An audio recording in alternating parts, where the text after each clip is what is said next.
నమస్కారం.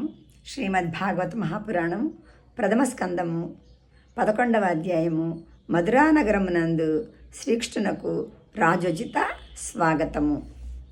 1వ శ్లోకము.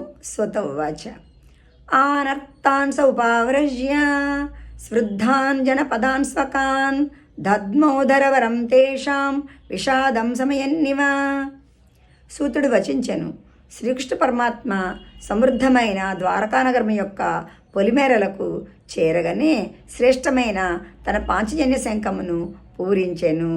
ఆ శంఖధ్వని వినపడగానే ద్వారకావాసులు అందరూ సంతోషముతో పొంగిపోయిరి.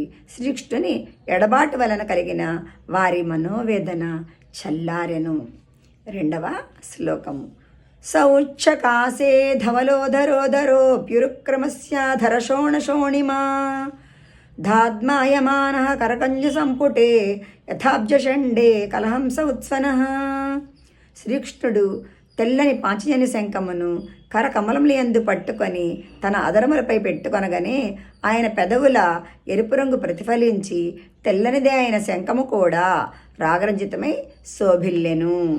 పద్మముల వంటి ఆయన అరచేతులలో ఆ శంఖము ఎర్రని కమలముపై కూర్చొని ఒక రాజహంస ఉచ్ఛైస్వరముతో కూయిచున్నట్లుగా ఉండెను.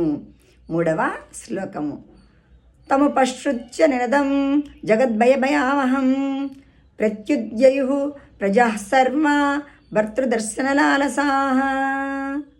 ఈ జగత్తులోని భయమును కలిగించడు శ్రీకృష్ణుని శంఖధ్వనిని సమీపమున వినినంతనే ప్రజలు ఎల్లరూ తమ స్వామిని దర్శించు లాలసతో నగరము నుండి వెలుపలికి వచ్చి ఆయనను స్వాగతించుటకై ఎదురేగిరి. ధన్యవాదములు.